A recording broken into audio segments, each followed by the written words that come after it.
got 2 world titles, he's got 9. Can you win another 7 and match that up? I think repeat what Valentino did, it's quite impossible. But first I would like to have the first title in MotoGP in 2, 3, 4 years, doesn't matter. And then we will see, but it will be quite impossible. Good luck on Sunday. Thank you very much. Hello and welcome to 20.1 NM।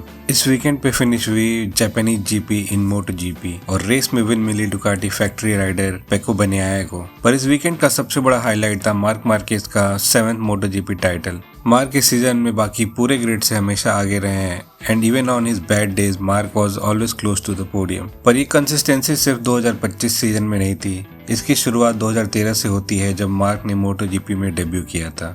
Let's recap and find out why Mark is considered one of the greatest of the all time in MotoGP. 2012 में केसी stoner ने announce किया कि वो season के and में MotoGP से retirement ले लेंगे। अब होंडा को जरूरत थी एक फास्ट राइडर की जो डैनी पेड्रोसा के साथ मिलकर होंडा बाइक्स पे चैंपियनशिप जीत सके। ऐसे में होंडा फैक्ट्री टीम ने साइन किया Moto2 चैंपियन मार्क मार्केज को। इस सीजन के डिफेंडिंग चैंपियन लोरेंजो भी अपने करियर के पीक पे थे and he was ready to win another title in 2013। पर मार्क ने वो कर दिखाया जिसकी उम्मीद किसी को नहीं थी। Marc at the age of 20 became a MotoGP world champion in his rookie season, the youngest MotoGP world champion. एक ऐसा सीजन जिसमें वैलेंटिनो रोसी, होरे लोरेंजो एंड डैनी पेड्रोसा जैसे राइडर्स थे। इस सीजन में मार्क ने 6 race win, 16 podium and 9 pole position score किए and this was just the beginning.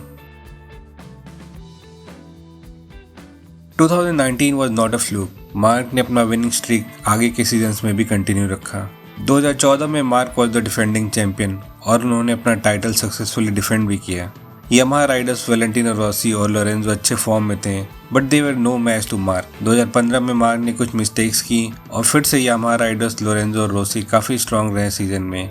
कई कॉन्ट्रोवर्सीज भी हुई इस सीजन में जिसकी वजह से Rossi was not happy with Mark. 2015 के बाद मार्क की परफॉर्मेंस और बेटर होती चली गई। अगले 4 साल मार्क ने back to back championship title जीते।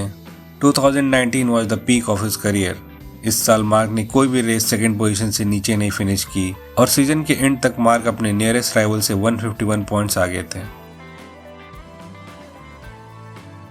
2019 के बाद मार्क के करियर का डाउनफॉल चालू हुआ और इसके लिए मार्क से ज़्यादा होंडा की बाइक रिस्पॉन्सिबल थी।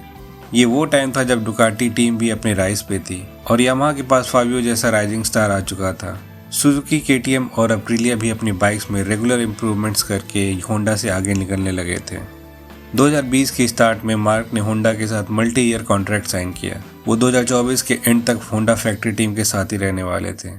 सीजन की फर्स्ट रेस में ही Marc crashed while chasing Fabio Quartararo. इस क्रैश की वजह से मार्क के राइट आर्म की बोन ब्रेक हुई और मार्क को पूरे सीजन के लिए बाहर होना पड़ा। मार्क वापस रिटर्न आए 2021 में, पर ये साल में ना तो होंडा फैक्ट्री बाइक उतनी अच्छी थी और ना ही मार्क फुल्ली फिट थे। सीजन की 14 रेसेस जिसमें मार्क ने पार्टिसिपेट किया उसमें 22 बार वो क्रैश हुए। हर रेस में मार्क अपनी बाइक को एक्सट्रीम लिमिट तक पुश करते थे just to get some decent result. Bike को हर रेस, हर प्रैक्टिस सेशन में उसकी लिमिट तक पुश करने की वजह से मार्क काफ़ी फ्रिक्वेंटली क्रैश होने लगे। 2022 की सेकेंड रेस में मार्क प्रैक्टिस सेशन में 4 बार क्रैश हुए। उसके बाद उन्हें हॉस्पिटल लेके जाना पड़ा फॉर ट्रीटमेंट। इस साल मार्क को अपनी सेम आर्म में 4th सर्जरी करानी पड़ी जिसकी वजह से वो कई रेसेस में बाहर रहे। इसके बाद भी मार्क ने सीजन में 13th प्लेस पे फिनिश किया with more than double the point that any of his Honda stablemates could achieve. 2023 में मार्क ने रियलाइज किया कि होंडा की करंट बाइक पे रेसेस और चैंपियनशिप जीतना पॉसिबल नहीं है and he needs to move on from Honda after 12 years of riding with the Honda factory team. 2023 में भी मार्क लगातार क्रैश हो रहे थे और फिर से इस सीजन में मार्क को कई रेसेस में बाहर होना पड़ा due to crash injuries. Finally 4 अक्टूबर 2023 को होंडा ने अनाउंस किया कि वो मार्क के साथ हुए कॉन्ट्रैक्ट को प्रीमेच्योरली टर्मिनेट कर रहे हैं और 2024 से मार्क डुकाटी की सैटेलाइट टीम ग्रेसिनी डुकाटी को ज्वाइन करेंगे।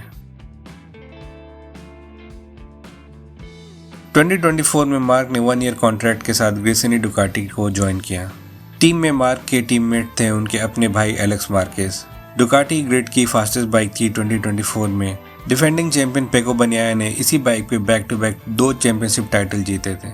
मार्क डुकाटी की सैटेलाइट बाइक पे शुरू से ही काफ़ी फास्ट दिखे and he was comfortable enough to push the bike without crashing. Ducati की 1 साल पुरानी बाइक होने के बाद भी Mark was fighting with the Ducati factory riders in the races. 2024 में मार्क को 3 विन और मल्टीपल पोडियम मिले और सीजन को मार्क ने 3rd प्लेस पे फिनिश किया। मार्क की परफॉर्मेंस से डुकाटी मैनेजमेंट काफ़ी सेटिस्फाइड था। 5 जून 2024 को डुकाटी ने अनाउंस किया कि मार्क मार्केज 2025 में डुकाटी की फैक्ट्री टीम के लिए रेस करेंगे अलॉन्गसाइड पेको बनियाया। 2025 की प्री सीजन टेस्टिंग में पहली बार मार्क डुकाटी की लेटेस्ट स्पेक फैक्ट्री बाइक पे राइड कर रहे थे and he was immediately fast on it. Season की फर्स्ट 4 रेसेस में बैक टू बैक पोल और इन 4 रेसेस में 3 विन्स के साथ मार्क ने पूरे ग्रिड पे अपनी अथॉरिटी दिखा दी और सीजन की 17th रेस में ही Marc became the 2025 world champion. अब तक मार्क को 11 रेस विन्स और 14 स्प्रिंट विन मिली है इस सीजन में और मार्क 2nd पोजीशन के राइडर एलेक्स मार्केज से 201 पॉइंट्स आगे चल रहे हैं। सीजन के एंड होने तक ये गैप और वाइड हो सकता है। With his 7th MotoGP title in 2025, Mark has completed his comeback.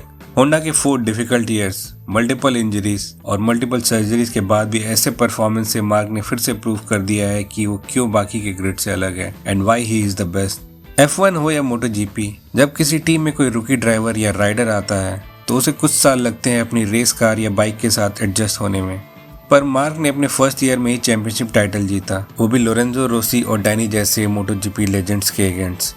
Mark Marquez की जर्नी ट्रूली अनमैच्ड है। रिकॉर्ड्स और अचीवमेंट्स के हिसाब से अगर कोई मार्क मार्केज को MotoGP का greatest rider of all time कहे तो इसमें कोई गलत बात नहीं होगी। So that's all for this video. Do share your feedback in the comments. Consider subscribing if you like the content. And thanks for watching.